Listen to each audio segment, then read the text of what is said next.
All right, so welcome to the Computer Science and Engineering Research Seminar. This is a weekly event where our department hosts speakers who present on cutting-edge topics in computing. And I'm Kalupa, one of our faculty in the area of human-computer interaction, and I'm very excited to introduce our speaker for this week.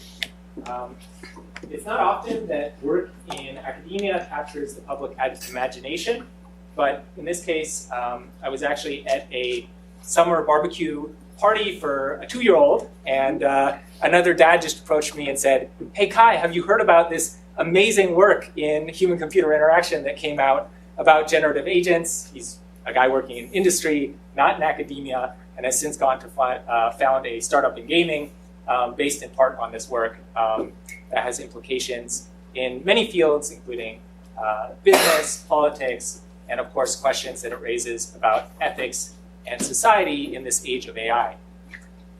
And so with that, I'm very excited to welcome our speaker, Joon Park, who is a PhD student at Stanford University, between two groups, one in human-computer interaction and the other in natural language processing. And his work has introduced the concept of and the techniques for creating generative agents, computational agents that simulate human behavior. And his work has received awards at leading venues in human-computer interaction and been covered by media outlets, including the New York Times, Science, and Nature. So with that, please join me in welcoming Joon Park.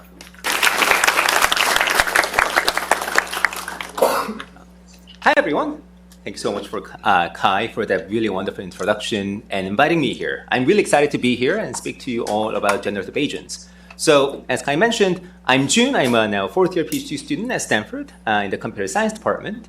And today, I'll talk to you about interactive simulacra of human behavior. And this is work I developed with my advisors, Michael and Percy, as well as my mentee, Joey O'Brien, and mentors, Mary Morris and Carrie Kai.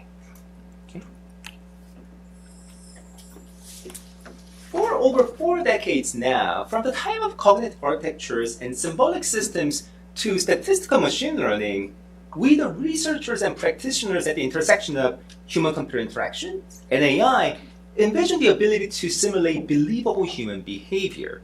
Behavior that is so compelling and so human-like that they provide an illusion of life.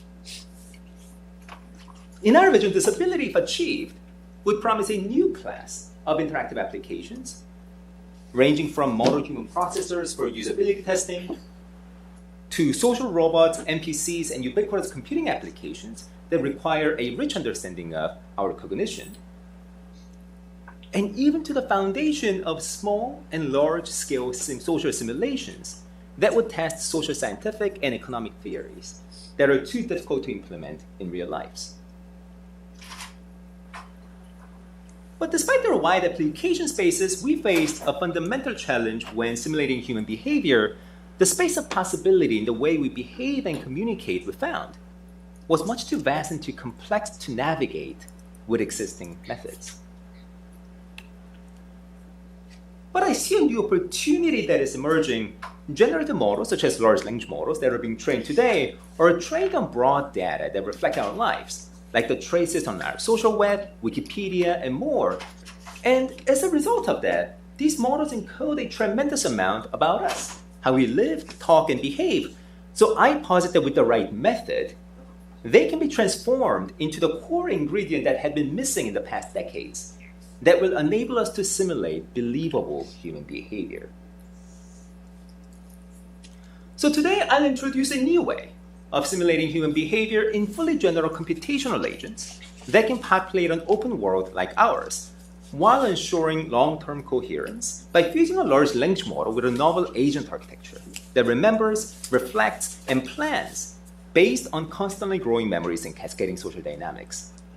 These agents, I'll demonstrate, can not only plan and lead a believable day in life, where they wake up in the morning, do their routines, and go to work as individuals in a sandbox game environment, but they can also come together to give birth to an entirely artificial society of their own, like the one you see here, where each agent will have their own subjective memory and experience, and spread information, form relationships, and coordinate amongst each other before reflecting on the past and deciding how they will live tomorrow. And these are generative agents. And these generative agents, I'm going to suggest, open up a new genre of human-AI interaction that is fueled by our newfound ability to simulate believable human behavior. So with that, let me demonstrate to you in more detail Smallville. So this is a setting of our demonstration for generative agents and the mode of agent interaction that takes place in it. So Smallville is a sandbox game environment that we developed featuring the common affordances of a small village, ranging from houses, apartments, cafes, bars, schools, stores, and the sub-areas and objects that make the space functional, like the bathroom, kitchen, and a common room in a family house, and a bookshelf and a table in the common room. And we populated this space with 25 generative agents and initialized each of them with one paragraph of natural language description to depict each agent's identity, including their occupation and relationship with other agents, and seeded this paragraph into the agent's memory at the start of the simulation. And that is it. And that is all the input we ever give to these agents. Then these agents interact with their environment through their actions based on their own volition. And here's how this works in Smallville. First, the agents generate a natural language statement describing their current actions, such as Isabella Rodriguez is drinking coffee. They then translate this into concrete movements that affect the sandbox world, along with the automatically generated emojis that visually describe the agent's actions. And they influence the state of the objects in this world. So a bed can be occupied when an agent is sleeping in it, and a refrigerator can be empty when an agent uses up the ingredients to make breakfast. Then to interact with each other, they determine whether they want to engage in conversations when they see another agent, and they generate natural language dialogue if they decide to engage. Like this dialogue between Isabella and Tom about Sam Moore, who is a fellow agent in Smallville, initiated with a memory that he is now running for local mayor. Here, Isabella remarks, "I'm still weighing my options, but I've been discussing the election with Sam Moore. What are your thoughts on him?" And Tom responds, "To be honest, I don't like Sam Moore.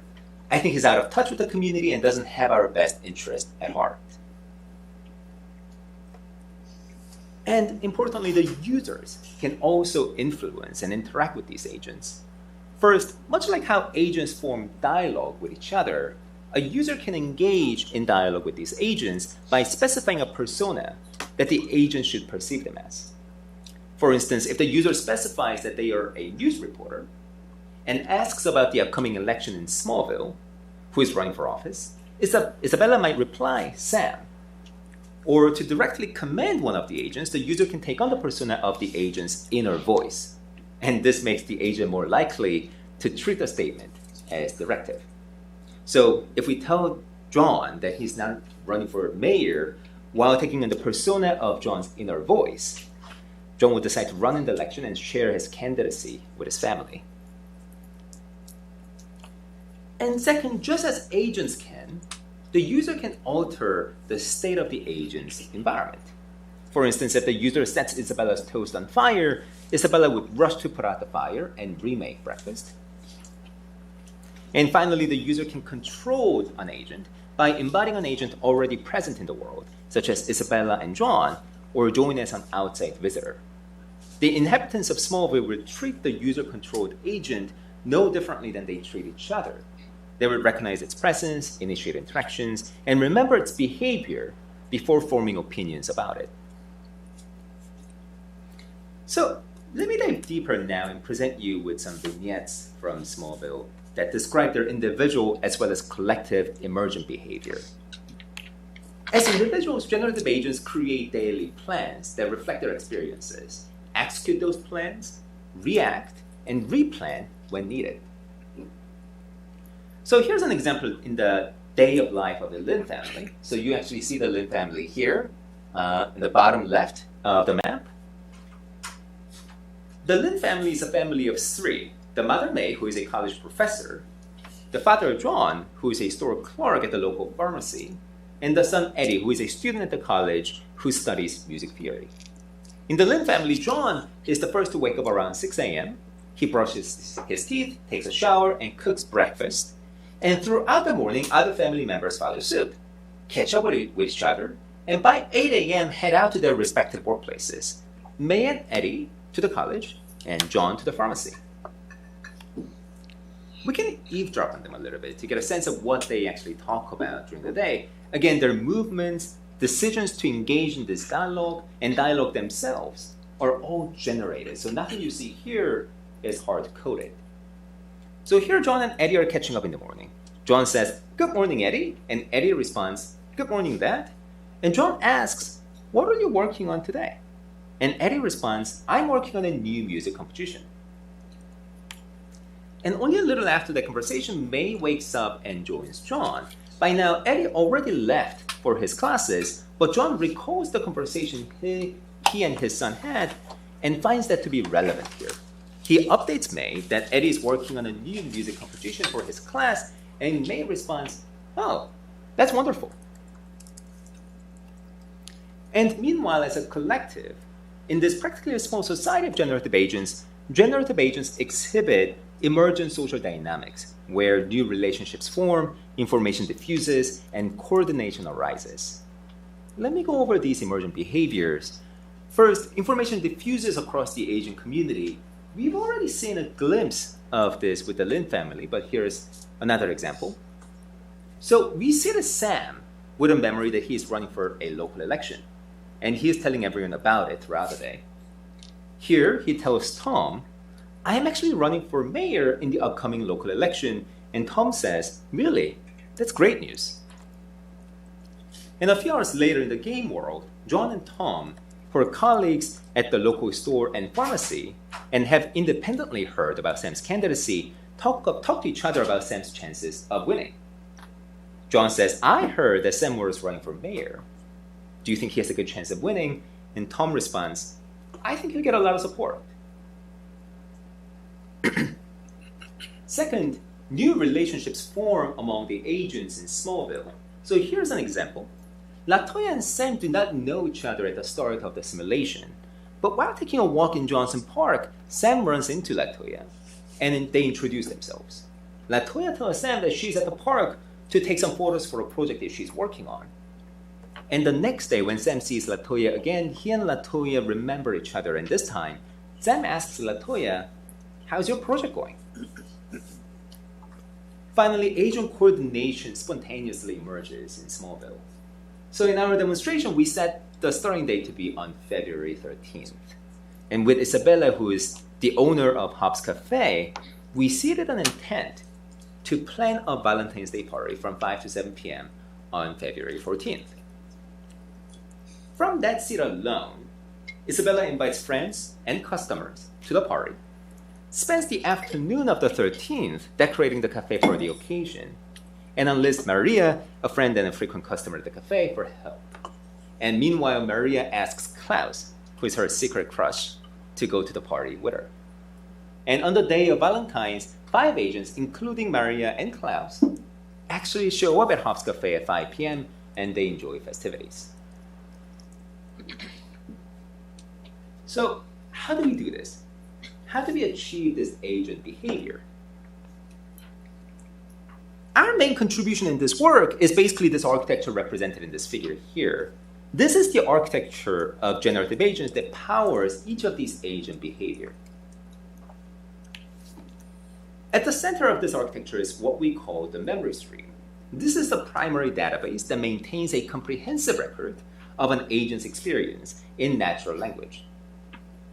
From the memory stream, records are retrieved as relevant to the agent's cognitive processes. Let me go over the modules of this architecture in just a little bit more detail here.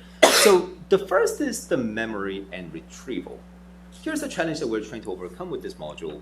So generative agents in Smallville, and likely beyond, accrue an extremely large set of records in their memory stream. And fitting the entire memory stream to a language model can distract the model. And today, not even a few hours worth of Smallville can fit into the limited context window of even the state-of-the-art language models.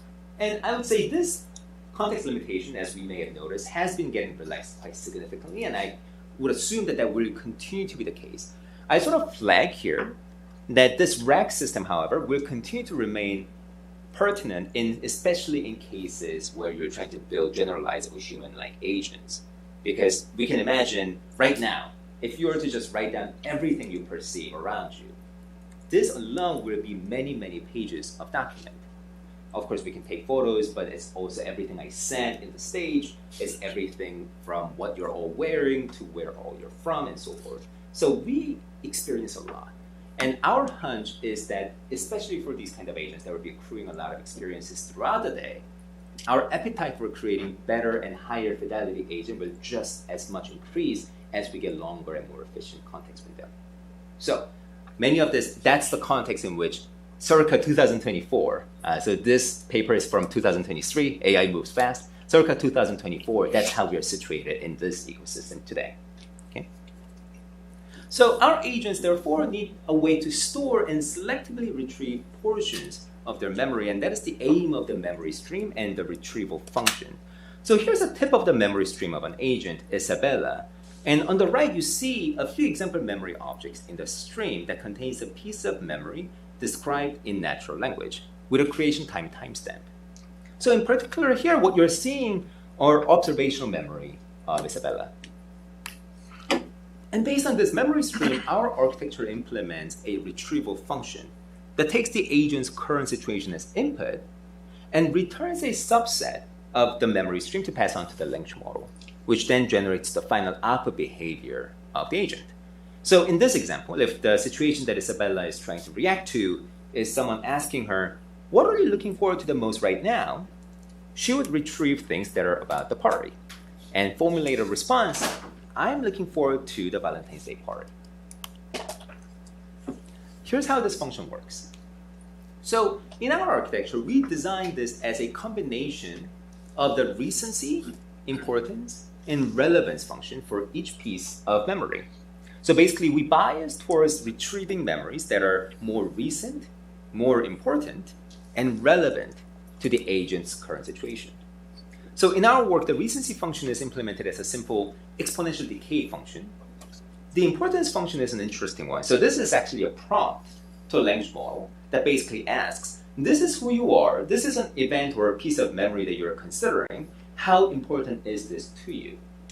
So intuitively speaking, it basically gives, let's say we have an event that says, I had breakfast, I had pancake for breakfast, let's say. To many people, that detail is likely not the most memorable or important part of their life. So on a scale of 1 to 10, maybe that will get ranked at 1 or 2, so not very important. But what if we have an agent that's about to graduate from college, or that's actually went through a breakup? Those memories are likely going to be much more memorable and salient to the agent, so they will likely get a much higher score, maybe in the order of 9 to 10. So that's the space that you're looking at. That's the function of importance function. It's basically asking the agent, is this important to you? And the last one is the relevance function, which is basically a cosine similarity measure of the embeddings of the query sentence and the description of a memory. So if you're sort of if you have some background in information retrieval or how a lot of these embeddings work, this is sort of the baseline way we filter out for relevance. And now, what we notice in our work is that with just the raw observational memory, our agents struggle to generalize or make inferences. So periodically, we summarize clusters of records in our agent's memory stream into higher level abstract thoughts that we call reflections. And importantly, once they're summarized, these reflections are just another type of memory, so they are stored in the memory stream just like the observational memories. So here's the way we do this. We first generate questions on what to reflect on by looking at 100 most recent records in the agent's memory stream. So if an agent just had lunch, it could be something like, what does the agent like to eat? We then retrieve records that are relevant to answering those questions, which might be things like the agent ate an omelet today, yesterday, and the day before yesterday, and we summarize that into a reflection. Maybe the agent likes to eat omelets. Over time, what this generates is these trees of reflections where the leaf nodes are observations, and the non-leaf nodes are thoughts that become higher level, higher up the tree they are. So here's one example from Klaus. So for context, Klaus is actually a student researcher. He studies sociology in particular, so he studies gentrification and urban design. So in this tree at the very bottom layer, you actually see observations that actually says Klaus is reading about gentrification or about urban design. These are factual information. These are what Klaus actually observed in his days. Now, that gets summarized or synthesized into the reflection that says Klaus spends many hours reading. So that is an interpretation of the factual information that the agent gathered. That gets filtered in and gets clustered with another set of observations and reflections. So if you look at the sort of higher level reflections, we start to see a reflection that basically starts to say Klaus is engaging in research activities and he's dedicated to research. And all the way at the top, we see reflections that says things like he's highly dedicated to research.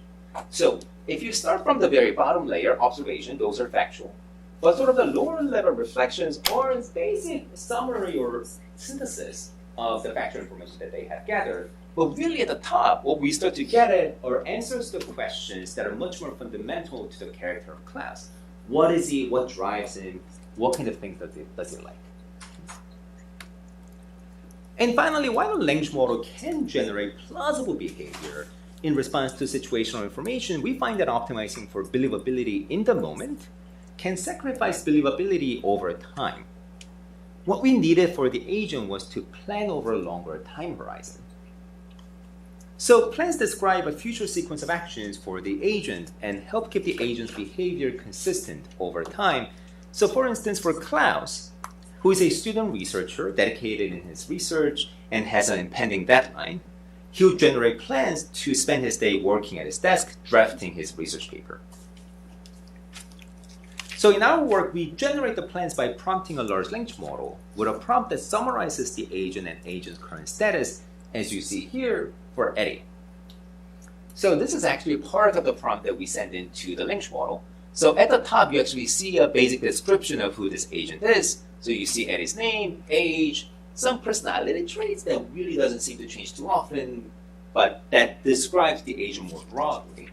And then at the bottom, you actually start to see agent's current status.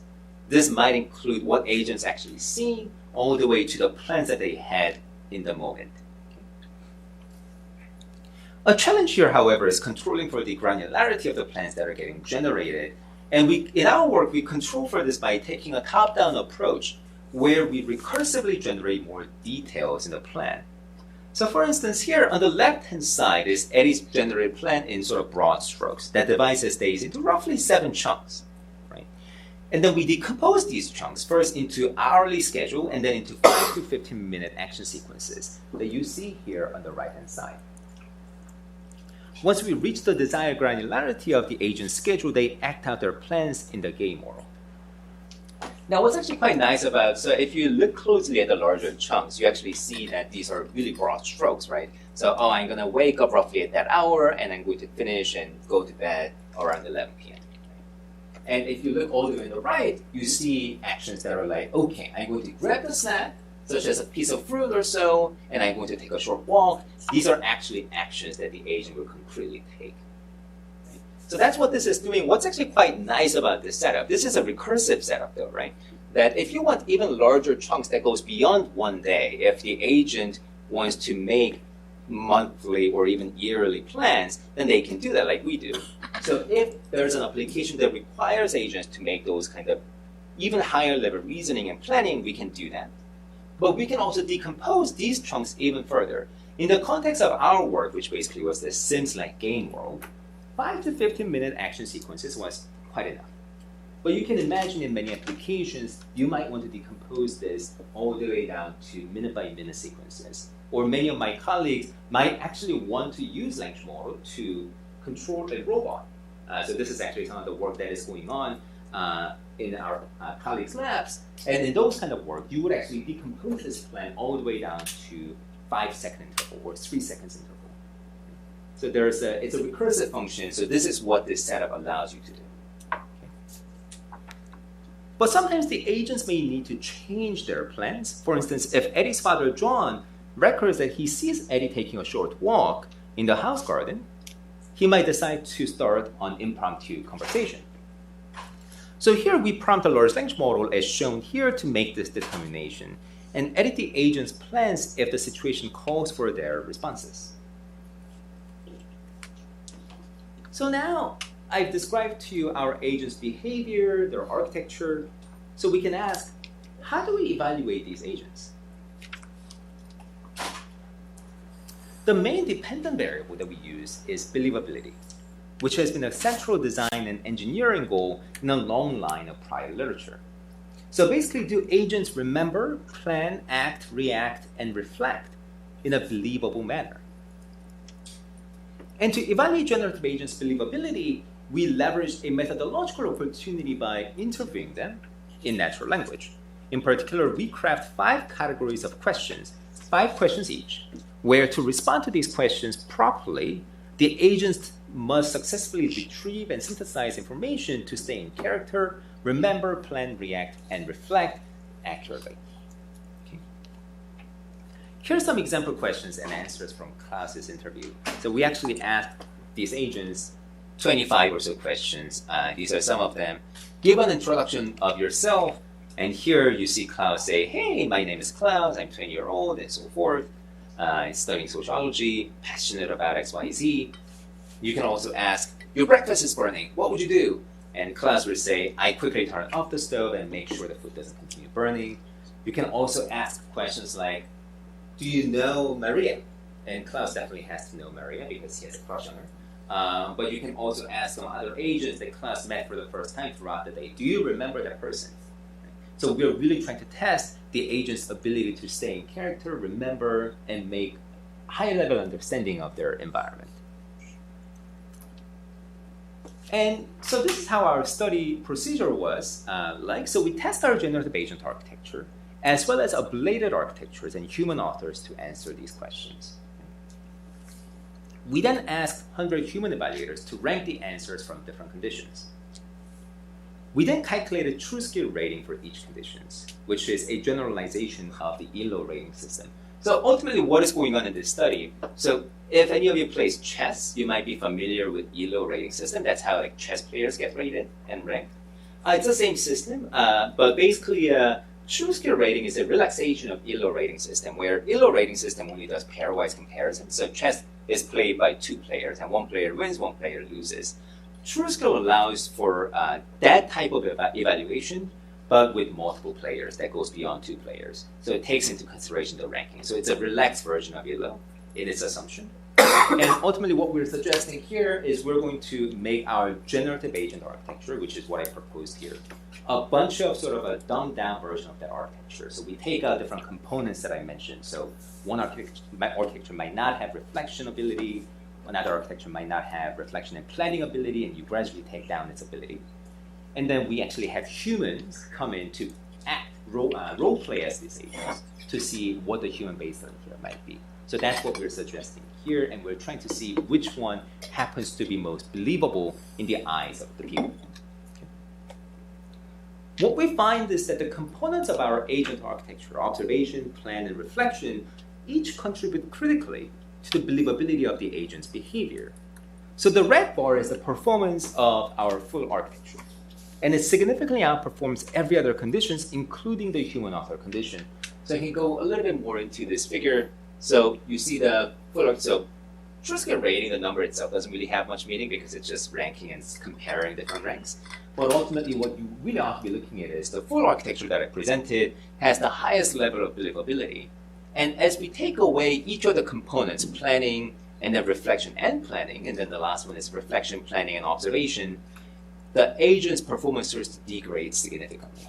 And ultimately, the no reflection, planning, and observation, that basically is ChatGPT, right? ChatGPT is the sort of baseline model that we've been using for this work. We're talking more specific. This is from last year, so we're talking about ChatGPT. They used 3.5 Turbo.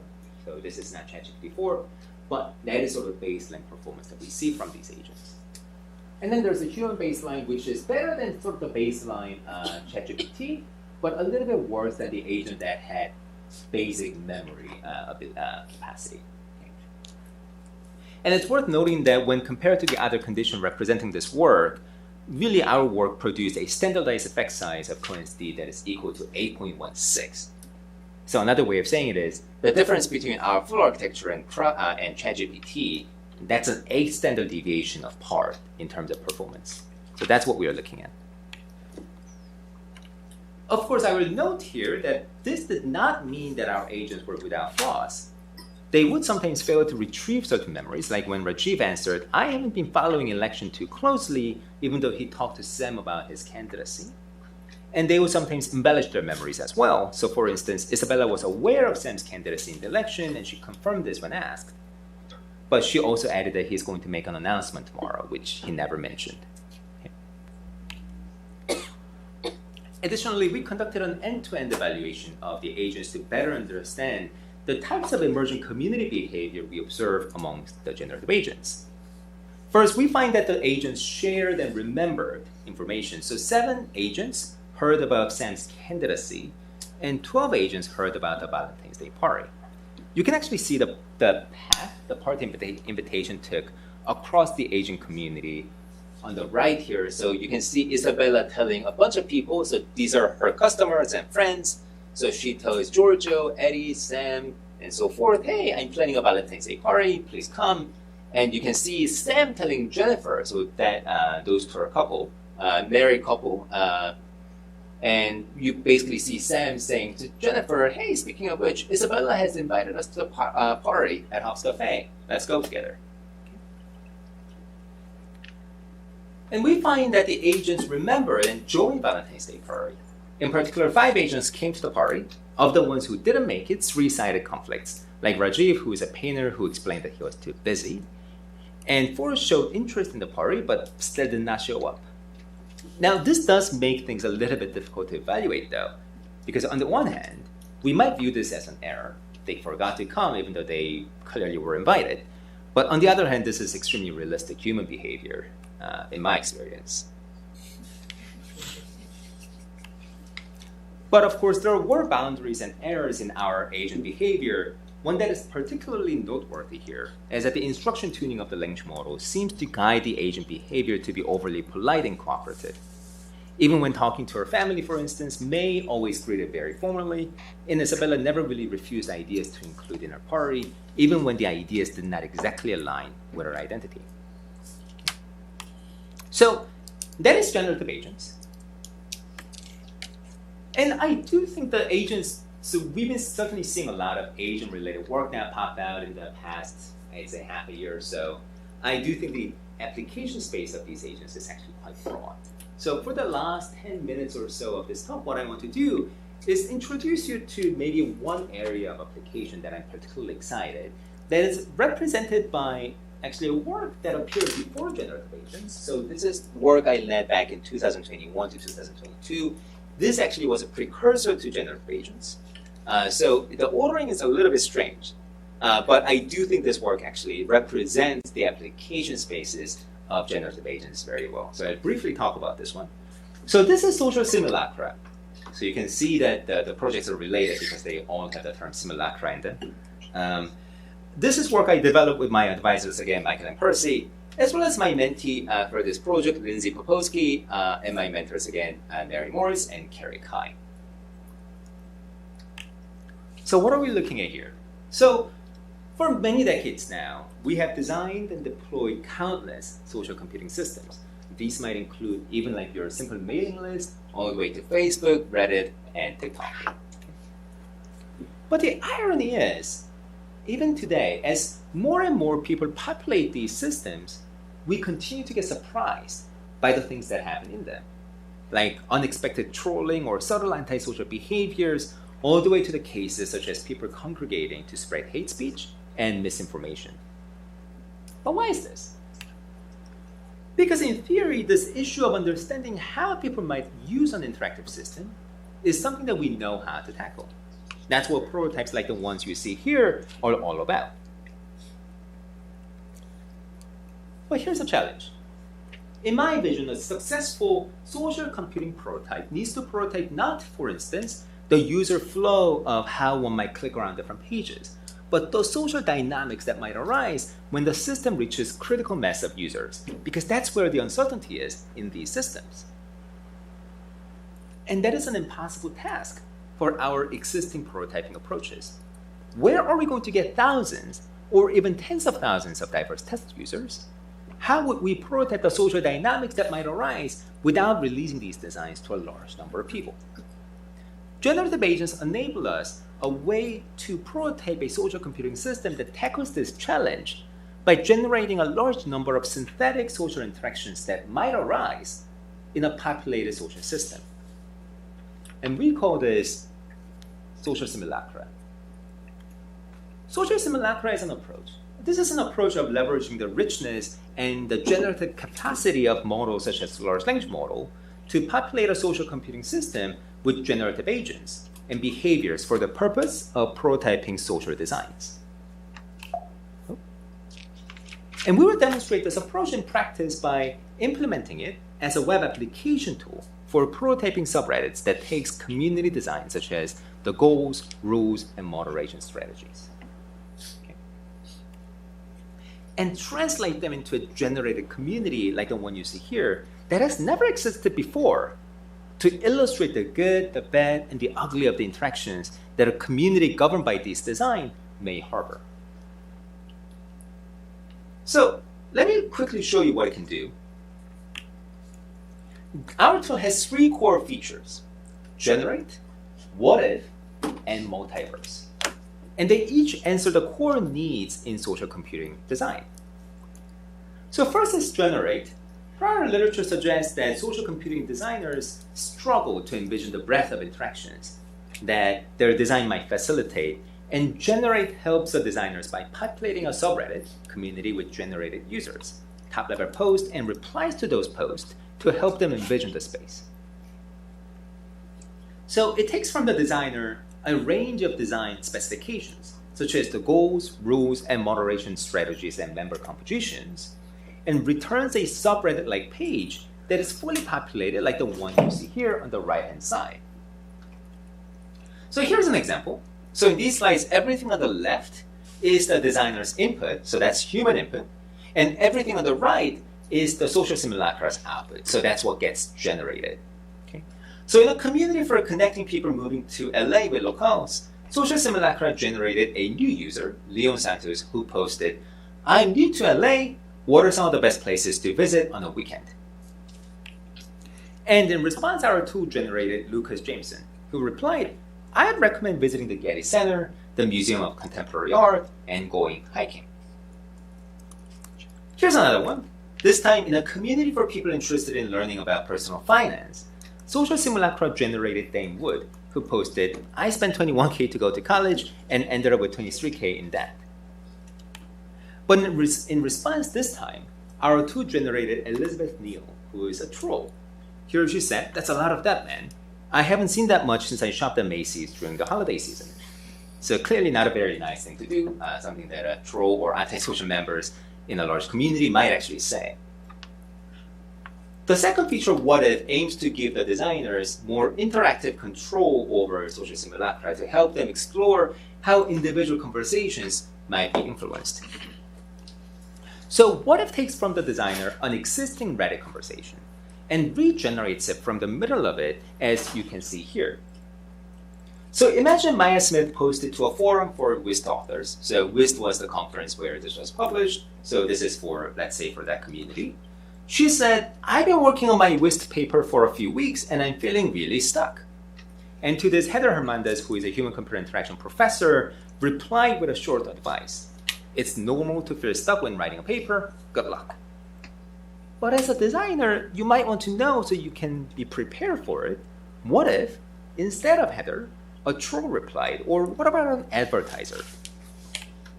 The What If feature answers to that precise need. So here, instead of Heather, a troll replied, "You're just not cut out for this kind of research." Whereas here, an advertiser replied with, "Click the link here below to learn more." Now, equipped with this, the designer can now even ask, what could the moderator say in response to these undesirable behaviors? And if the moderator intervened with no advertisements placed to the advertiser, what are some other ways the conversation could have developed from that point on? And the final feature is multiverse. And this is the feature that makes the model uncertainty explicit. With the first two features, generate and what if, what I've shown you is our tool's capacity for generating realistic content. But human behavior is inherently complex. And no matter how likely something is to happen, there's no guarantee that it will happen. And this is an important conceptual scaffold for social simulacra. So instead of just showing the designer one possible outcome, multiverse augments the previous two features, simulate and what if, by explicitly showing many possible ways the interaction can unfold from one initial state. This encourages the designer to explore the design space with inductive insights, rather than over-relying on the one prediction that was made by the model. So, are social simulacra successful in what they are meant to achieve, and what does success here look like? So for this work as well, we've done two sets of evaluation. One was the technical evaluation, and the other was designer evaluation. The technical evaluation in philosophy and in its sort of implementation is very similar to how we evaluated generative agents. So I'll skip that for today. But I do want to share the designer evaluation. So what we've done here is for the designer evaluation, we recruited 16 participants who had experience designing social spaces. And we asked them to design a new subreddit with the help of social simulacra. What we find is that today, without social simulacra, the design practices for social computing systems are reactive. So participant 8's comment is particularly salient, which says, basically all the rules are sent in reaction to some dumpster fire. And our participants saw this as the reason why social simulacra could be really valuable, because it would offer them a sense of security if they could try different iterations of establishing norms before actually releasing the study design. We also find that simulacra offered concrete design insights to our participants. Among them are finding unexpected model citizen behaviors, like impromptu friend-seeking to go sightseeing in a community for sharing fun events around Pittsburgh, and finding unexpected undesirable behaviors, like troll farms shifting the tone of a discussion community. So that was social simulacra, and with that, I would thank my advisors, collaborators, and funders just one last time, and thank you all for listening.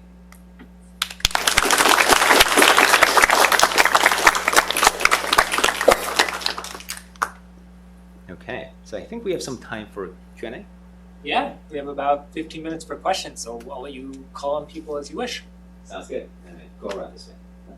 Hey, there's a question on the engineering and context window for Yeah. the HS experiment. So, I'm wondering what is like the prompt composition like Right. regarding like what you fit in there, like with the memory retrieval, with current states, with the environment, reflection, and planning. What are like the proportions, percentages? Right. Yeah, so largely speaking, this is how it's structured. So we have a description of who this agent is. And this might include something, the name, age, the basic type that doesn't really change, and descriptions of the agent that gets updated over time. So we actually do, these agents do reflection. That's what ultimately ends up reflecting or changing who they are. So it roughly might say, let's say Joon agent is, let's say, I don't know, his name is Joon, 30-year-old. He is working on some research paper. Like that sort of might be his core description. Working on research paper might change over time, right? Because I sometimes do other things, but let's say that's the core description. That always goes at the top, right? That's for the agent. And then down below, what you see is what the agent needs to react to. Like it's the current context. The current context here might actually be like, for me, I'm talking to all of you. So my context right now is, oh, so there was a great question about the prompt and prompt engineering for generative agents. So I need to gather information about that or whatever I know about that. And then we collect the information or memories that are not in sort of your core description, but in your experience that are relevant to answering those questions. So it has those three components. That's a set. And then at the end, you basically ask the model to, hey, let's create a response, or let's create a plan or reflection, and so on. But that's what you have. That's a stack. Thanks for presentation. Actually, I have a question about like how do you keep your village, like the agent's safety or fairness in your work? For example, because I think in your paper you have shown a lot of like the response or even the prompt is very good sentence. For example, they don't have some harmful or hateful information with that. But I'm wondering that if you, for example, if someone in the middle have some attack or inject some harmful information into this village, then what will be this agent will be reflect each other. For example, maybe you can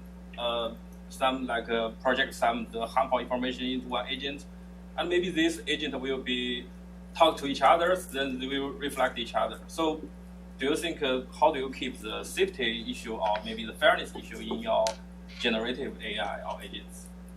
Yeah, so I think there's a few layers to this question. So really the question is, like, what if we, it's basically how robust are we to injection, like the misinformation, bad information, but also information that the original designer of the system may not have wanted. So ultimately today, so there's a practical answer to this, which is, let's say we can say really bad things to the agents. It's not going to propagate, it will propagate to some extent. You might be able to shift the tone of the agent behavior, but there are underlying sort of design within the large language model that we're using that prevents us from going too far. Right? Language model will not respond to you, or it will literally say, okay, because of the OpenAI policy, we cannot respond to this query. Right? That's where we'll get stuck. Right? So that's ultimately how, if you want to build a game based on this, right, that's where we are. And that's great, right? If you're a game developer, you want to make sure that these are to some extent moderated, so that people don't get harmed when they're interacting with these agents, or one player says really bad thing about another agent in one space, and that agent goes interact with another player and says really bad things. That we can moderate at the model level. Now, I do think there is a bigger question here, though, which is, what are we going to use these simulations for? For entertainment, that's perfectly okay. But there are legitimate cases where we want to moderate a society, where we want to see how a bad actor within the society will change or shift the tone of the entire community, right? Let's say, what if we had 10% of trolls really violating the community rules and start to say really bad things to each other? Will it shift the tone? In those instances, the injection you put in, like the bad behavior injection you put in, is actually your design. So I do think in a system, if this were to be used for social design, policy design, and social science, that is actually a behavior that we want to put in. So I think there's a broader question to be had here about sort of the entire ecosystem. What we as a community do we think sort of is the right thing to do here is, right? And I think that's a broader conversation that goes beyond just one word. It has to do with policies and what we as a society consider to be safe, but also valuable. So it's that trade-off that you're making. And it's a conversation that we as a community should continue to have in this space. In the current phase, do you have an assumption that all of the simulacra have equal sort of power vis-a-vis each other? Because if you're trying to, model society, that's not the case, right? When you say power, do you mean like power of reach or sort of like professor versus student, like right. Politician versus, employer versus employee. Right. All the social varieties of power. So this is a fun part. We do not, in the sense that agents can decide for themselves. So the one example I gave was John and his family. So John has son Eddie. If John yells at Eddie, "Hey, go do your homework," Eddie will likely have to do it. Right? He might rebel, but it's that. What's interesting about using sort of generative agents and generative AI more broadly is those kind of normative behavior and the norms within our society, including the power dynamics that you're mentioning, is embedded into the model. So if we describe the relationship well enough that you're the father, you're the student, or you're the son, or you're the teacher, you're the student, then the model sort of knows what the power dynamic there is. So the simulation that we get because of it is actually reflective of that, at least some stereotype version of that dynamic. Now, there is given that you're sort of agreeing to that part, I'm guessing there is the question of like stereotyping. To what extent are these behaviors stereotype responses? So in the sense that my relationship with my parent would be very different than another person's relationship with their parent. And I think that's where really interesting cutting edge questions are, actually. So the work that I've shown you here has to do with this concept of believability. And when we look at them, they sort of look plausible, right? It's plausible that a son would listen to their father. Like, no one will go in and say, that's an alien behavior. I've never seen any kids do that, or maybe that's true. In some ways, I'm sure that's true, but in many ways, it is believable. If you're, let's say, a game writer or a movie writer and wrote those lines in, then I don't think viewer would necessarily say that breaks the believability of the movie. So that's where we are today. And that's why I think that the game setup sort of makes sense and so forth. Where we ought to go from here, I think, is going from believability to accuracy. And accuracy is where we really ought to answer the question of who are we modeling, how are we modeling them, and how can we show that our simulation of that particular population or individual actually is reflective of how that people or population might be. So that is an ongoing work. I think that's where there's a lot of interesting both ethical, technical conversations can happen, and I think that's where the conversation should happen. I do think the bottom line here for me is a big opportunity that work like generative agents is proposing is ultimately expanding our knowledge of both our society and natural world. I do think a huge opportunity here is having something like generative agents and these simulations more broadly to help answer some of the hardest social scientific problems, which we sometimes call the wicked problems in this space. And the reason why that's the case is it's really hard to test many of these problems in real world. We've done that for many decades, if not for many centuries, and we're not particularly good at doing that, right? Social media companies release new algorithm, new policy, and we're always surprised by the things that happen in them.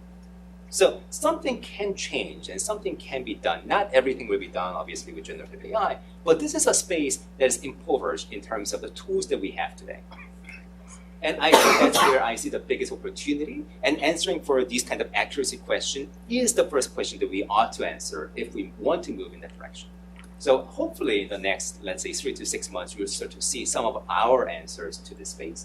But ultimately, this is a complex and hard problem. So you'll start to see many people sort of working on it and trying to build on those kind of ideas.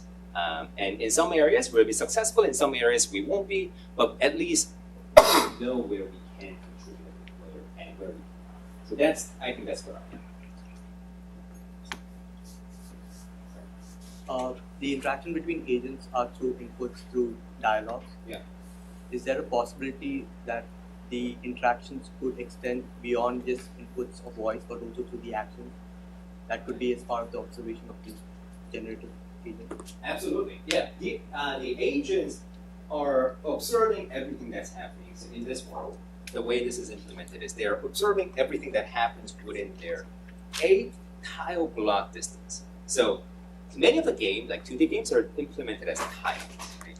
So I guess this particular floor is actually not tiled. In my office, everything is tiled, like the carpet has tiles. It's easier to describe this, but it's 8 tiles. And they see everything. They see that toaster, they see the toaster burning, or they see another student studying. So in that same way, if you enter as an agent and Isabella sees you, let's say, studying for a test, then Isabella will know, oh wow, here's an agent who is studying. And that will sort of filter into her memory, and that's how she will form opinions about you. So yes. So I guess you did it back in 2022, and now like the computational power has increased significantly over the period. Yeah. So I've seen you spoke about that you only did it for 25 agents at that moment in time because it took a lot of time for you to run those simulations. what if did you try running the simulation multiple times now and seeing the different results, or with the different sets of starting parameters? Yeah, so I'll answer this in two parts. One as just a direct answer, and two is sort of is the broader sort of ecosystem answer. So yeah, so when we were running this study, so it was actually pretty expensive to run 25 agent simulation over a 2-day game work period. Took us about $3,000, right? So it's not like we're going to go bankrupt, but it wasn't like simulation that we were going to run like thousands of times, obviously. We did run smaller scale simulations though, and outcomes can change, right? Because there's butterfly effect, or that's sort of colloquial way to say this, but ultimately what these systems are is they're complex systems. The small perturbance in the system can output very different outcomes. So a fun example here is Maria and Klaus have crushed on each other. So it's not just one liking, it's bidirectional. And who asks who out changes sometimes. Sometimes they don't ask each other out if they didn't see each other throughout the day. Sometimes Maria asks Klaus out, sometimes it's the other way. It's often better if Maria asks Klaus, because Klaus is a little bit nerdy. It's like, he's a researcher. Like, we're not particularly known for, these kind of sociability. So he asked, hey, do you want to go to a party and do some reading together? And I'm like, okay. Maria says yes, which is good. So there's that. So we've done this, outcome can change. I do think, though, if you were to run this today, the cost will be significantly lower. And for various reasons. Without going too much into detail, if I were to project a number, I can imagine doing the same simulation that costed $2,500 to $3,000 with about 400 to 500. And that's the improvement in efficiency that we gained over 1 year. Right? So what I do foresee in the future, and I think this is where it's interesting, I think this is a space where we can actually dream very big. As the model gets cheaper and more efficient and more powerful, this is the field that will just ride the wave. So if I were to be rerunning this study today, I might actually have 500 agent simulation. I can foresee that in the future, we might actually be able to populate an entire city with millions of agents. Right? And at that scale, you can really start to ask interesting questions about how does a city-level dynamic change based on different policy that the government put out and so forth. One pertinent question here is, of course, we just came through a pandemic. How does the pandemic response that we implement influence the city or ecosystem behavior?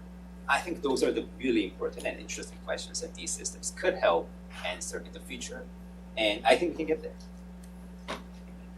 Okay, with that, I think we'll probably call it here, but Joon may be able to stick around and answer a couple more questions you have, but let's give our speaker another round of